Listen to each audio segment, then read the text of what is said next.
Nord du Grand Katanga, le journaliste sportif Kabulo Mwanakabulo le rencontre en Zambie et délivre ce témoignage. J'ai passé, je crois, 4 à 5 jours à Kitwe en compagnie de M. Moïse Katumbi Chaspe et j'ai saisi cette opportunité pour discuter avec lui. J'ai trouvé à Kitwe un homme organisé, un homme très bien assis. En tout cas, il était à l'abri de tout. Vous savez, quand on dit en exil, je me disais, est-ce que je vais le trouver dans un foyer pour réfugiés?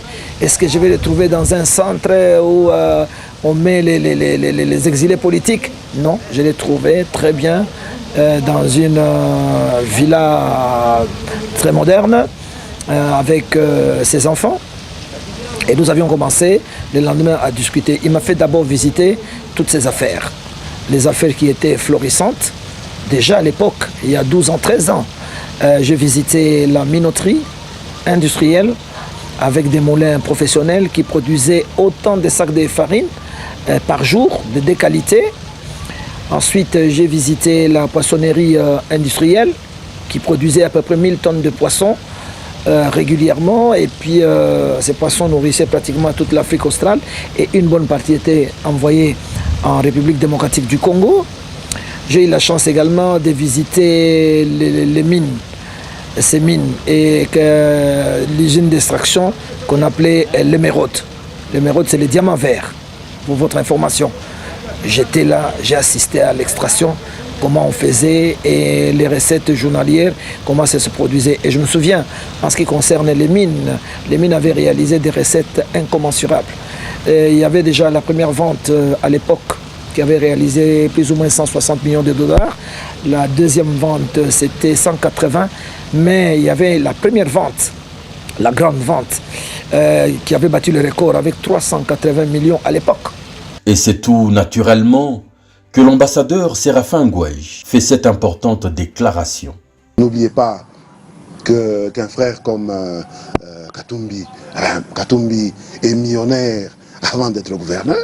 Après 10 ans d'exil forcé, le 11 juillet 2003, il rentre en RDC, sollicité par les autorités en place, qui lui demandent un coup de main. Il arrive à bord de son jet privé et est reçu par le pasteur Mulunda. Les Congolais lui réservent alors un accueil délirant qui paralyse tout Lubumbashi. En 2007, il est le candidat le mieux élu lors de toutes les échéances des élections. Provincial et national, il devient le premier gouverneur élu du Katanga. Rapidement, il se met au travail, avec le concours d'une équipe de 11 ministres qui ont conscience du vaste défi qui les attend. Il doit relever la province sans compter avec la rétrocession des 40% des recettes générées par elle, avec des budgets qui ne seront jamais exécutés complètement. Pour cela, c'est d'abord la discipline qu'il réinstalle dans l'administration publique, la ponctualité. Il fait l'inspecteur et s'assure que tout le monde est au bureau à 7h30 du matin. Plusieurs responsables s'en trouvent sanctionnés. Il rétablit l'autorité de l'État, comme illustré ici, lorsqu'il s'arrête volontiers à un barrage de police et se fait lui-même inspecter, malgré l'embarras de l'agent. Bonjour. Il faut signer. Mais on signer. Non, il faut que je signe. Si les gens signent, il faut donner consigne. Il faut respecter la loi.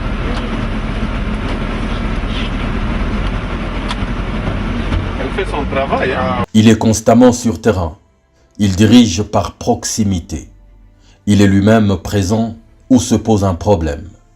Il est le seul gouverneur à ce jour à avoir visité tous les 22 territoires du Grand Katanga par route. Il prêche par l'exemple et n'hésite pas à se salir les mains pour montrer comment les choses doivent être faites.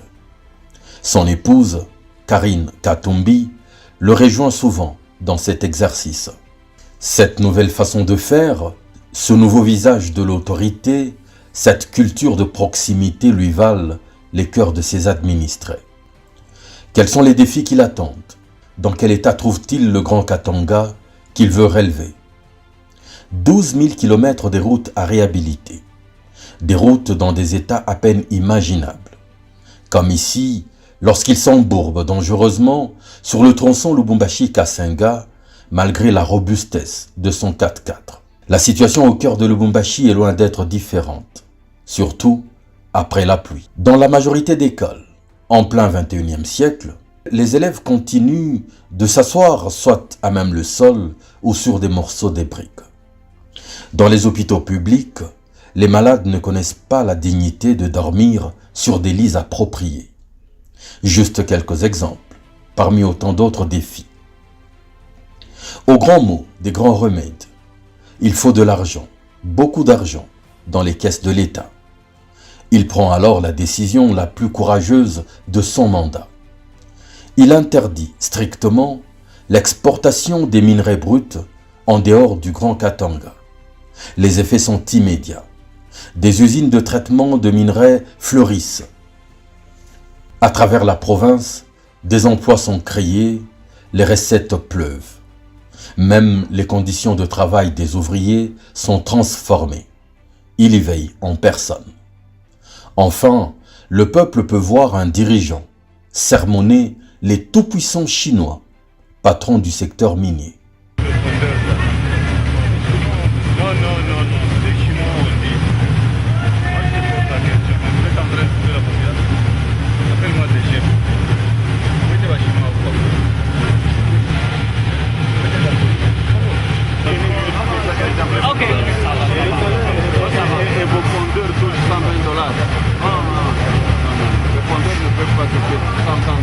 Il crée des postes de péage sur les routes principales et concurremment à la première décision, la province peut se donner des équipements divers pour son décollage.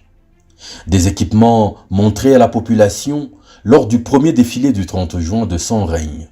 Vital Kamerhe était présent.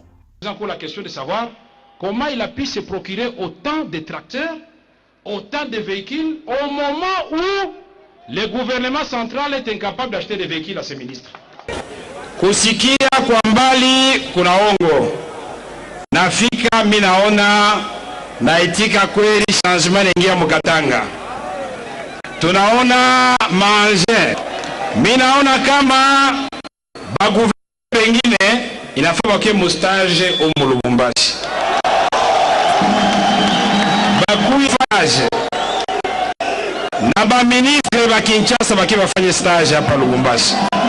Sans attendre, des ateliers routiers prennent d'assaut les 10 francs coins de la province, dans tous les 4 districts, où le boulot commence. Les routes Lubumbashi-Kasumbalesa, Mitwaba-Manono, Sandoa-Kasaji, à titre d'exemple, sont rétapées. On peut faire 4 heures pour atteindre Kasaji, les 140 km. Et dans les temps, on pouvait faire 1 à 2 semaines, voire même 3.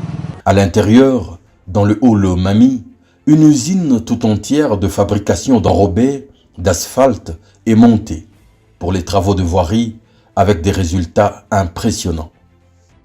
Ici, nous le félicitons parce qu'il est le meilleur gouverneur de tous les gouverneurs qui se sont succédés à la tête de la province. C'est l'unique qui travaille. Et d'ici peu, nous aurons le goudron ici à Kamina, chose qui n'a jamais été faite.